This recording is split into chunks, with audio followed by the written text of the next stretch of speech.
Hoy vamos a hablar sobre las fuentes del derecho administrativo, pero primero que nada debemos conceptualizar qué es fuente del derecho. Entonces, las fuentes del derecho no son más que los hechos, actos, doctrinas o ideologías que resultan determinantes para la creación, modificación o sustitución del derecho, tanto desde su perspectiva histórica como de los mecanismos necesarios para la producción de nuevas disposiciones jurídicas que se adecúen a los jueces, a los legisladores, a los funcionarios administrativos, entre otros.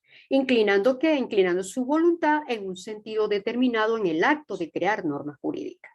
En cada fuente formal del derecho hay una serie de etapas que integran el proceso de formación de la norma jurídica correspondiente. Por ejemplo, el órgano legislativo tiene señalado en la Constitución un proceso para la elaboración de las leyes con diversas etapas que deben ser cumplidas: presentación del proyecto de ley, discusión y promulgación. Entonces, para que la ley tenga validez formal. Ahora bien, se suelen establecer distintos tipos de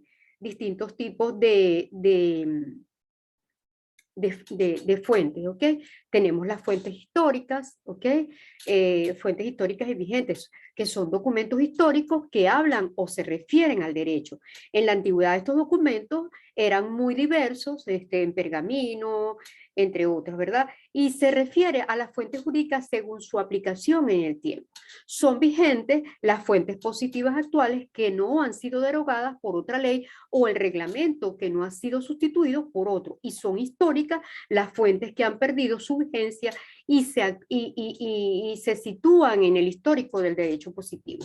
Ahora bien, también tenemos las fuentes materiales y reales, que son los problemas que surgen de la realidad histórica de cada pueblo y que son reguladas por el derecho. ¿Okay? Entonces, las fuentes formales no son más que aquellos hechos o actos a los cuales se le atribuye una específica actitud para crear normas jurídicas. Se considera que las fuentes formales son las mismas directas. Entonces, tenemos las fuentes directas e indirectas. Las directas porque encierran en sí las normas jurídicas aplicables, ley, costumbre, entre otras. Y son indirectas cuando, sin contener en sí mismas las normas jurídicas, ayudan a interpretarlas, aplicarlas, producirlas, coadyuvan a una explicación y sirven para su conocimiento. Entre ellas tenemos la jurisprudencia, la doctrina, inclusive los mismos principios del derecho, por analogía, equidad, entre otros.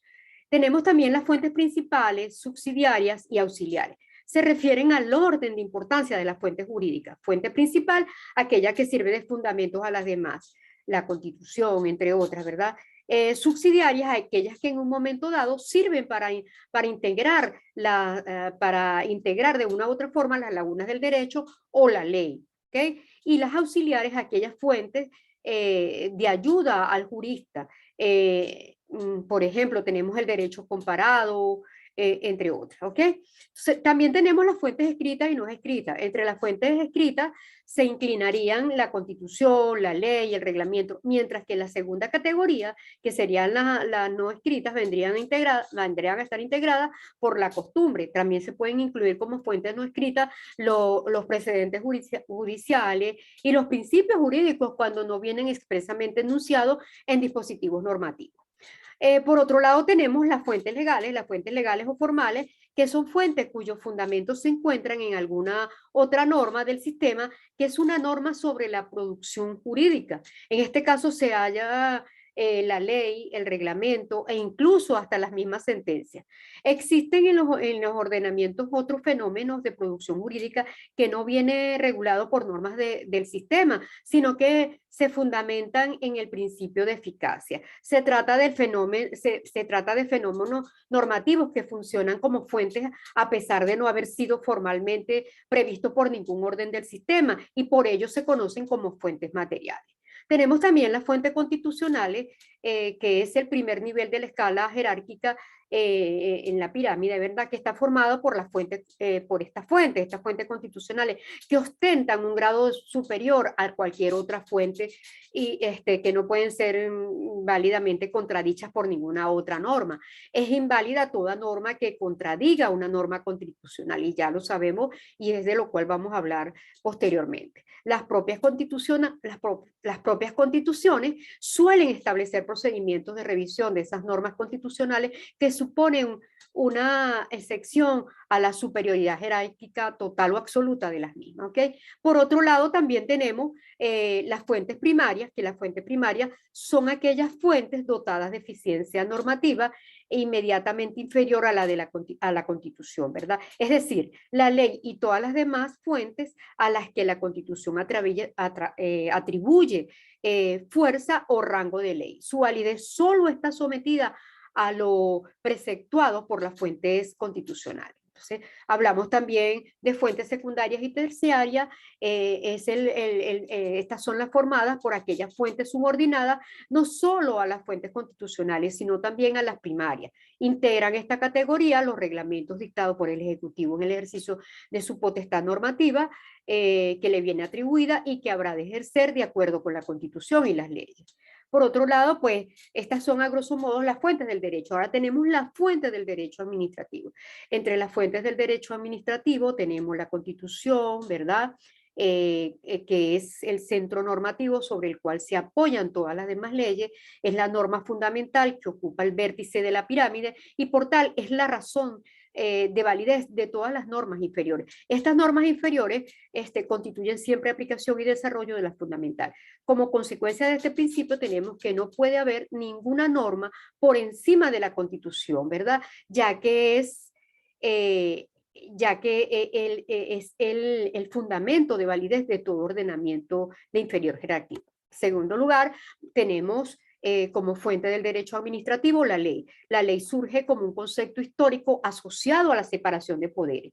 Entonces, en principio, para algunos la ley fundamental es la norma general de carácter abstracto, unipersonal, porque para los franceses, que fueron los que trataron de dar una connotación a la ley dentro del derecho público, la ley es en cuanto sea general. Entonces, desde el punto de vista científico, califican la ley como el derecho objetivo de modo tal que es parte de este carácter abstracto y general. Por otro lado, tenemos las leyes orgánicas. La Constitución la califica como orgánicas las que dicten para organizar los poderes públicos, las que dicten para desarrollar derecho constitutivo y las que sirvan de marco normativo a otras leyes. Se llaman marco porque son leyes orgánicas dentro de un sistema. ¿Okay? Eso lo establece, lo tipifica inclusive la Constitución. En relación a las leyes especiales, con estas leyes, el artículo 14 del propio Código Civil establece que las disposiciones contenidas en los códigos y las leyes nacionales especiales se aplicarán con preferencia a las del Código en las materias que constituyan su especialidad, lo que supone pues la consagración del principio de la primacía de la ley especial sobre la general. Entonces, las leyes especiales rigen con preferencia en el campo de su propia especialidad sobre las leyes ordinarias. Por otro lado, pues igualmente tenemos las leyes ordinarias. Estas leyes ordinarias no son más que la ley común o civil en cuanto no es ni privilegiada en relación con la persona ni para el Estado. Ocupan el tercer escaño en importancia dentro de la construcción piramidal del derecho. Para entender un poco mejor lo que estamos analizando, veamos algunas de las ideas de Kelsen, la cual se basa en la concepción de ley como una norma. Esto es como un deber ser. O sea, si nosotros revisamos esa pirámide de Kelsen, vamos a ver esto que estamos hablando, ¿ok? Entonces, también para no perdernos de vista, tenemos las leyes habilitantes, que son leyes que permiten y habilitan al presidente para dictar decretos con fuerza de ley con respecto a ciertas materias delegadas en la misma ley durante un tiempo determinado.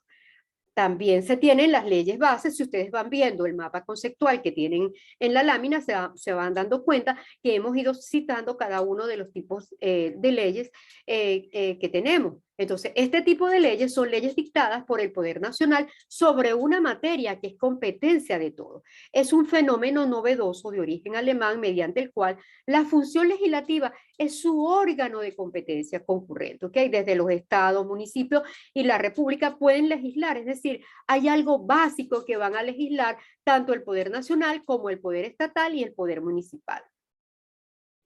La nueva regulación contenida en la Constitución de la República Bolivariana de Venezuela de aplicación directa del derecho comunitario, ¿ok? Lo podemos ver ahí. Entonces, también tenemos los tratados son acuerdos internacionales de voluntades o son acuerdos celebrados entre sujetos jurídicos del orden internacional. Los tratados aparecen como un mecanismo jurídico único, como es bien sabido, pero que pueden cumplir diferentes funciones, destacando a este efecto la clasificación comúnmente admitida y enormemente clarificadora de tratados, contratos y tratados ley, ¿ok? Entonces, es muy importante conocer muy de cerca todo lo referente a lo que son los tratados y sobre todo los tratados internacionales. Por otro lado, tenemos los reglamentos. Los reglamentos son normas escritas o disposiciones jurídicas de carácter general procedente de la administración en virtud de su competencia propia y con carácter subordinado a la ley. Y también se tienen los decretos leyes, que son normas con rango ley, que emanan por vía de sección de un órgano que no tiene constitucionalmente atribuido el poder legislativo, concretamente el gobierno como tal. Es decir, la Constitución autoriza al gobierno a dictar en caso de extraordinaria y urgente necesidad normas con rango de ley que tomarán la forma de decretos, leyes y que no podrán afectar al ordenamiento de las instituciones básicas del Estado, a los derechos, a los derechos, deberes de los ciudadanos, ¿ok? Entonces, por último, pudiésemos hablar también de la costumbre. Bueno, tenemos la costumbre, la jurisprudencia y las doctrinas. La costumbre es una fuente no escrita que resulta de la práctica constante y uniforme de un comportamiento, con la convicción de que corresponde a una obligación jurídica. Por tanto, tenemos que la costumbre se caracteriza por su uniformidad en el modo de realización del hecho, por constante e ininterrumpida del hecho y por la generalidad de la práctica del hecho y por la duración de la práctica por cierto tiempo. ¿Okay? Entonces, a eso le atribuimos el término costumbre.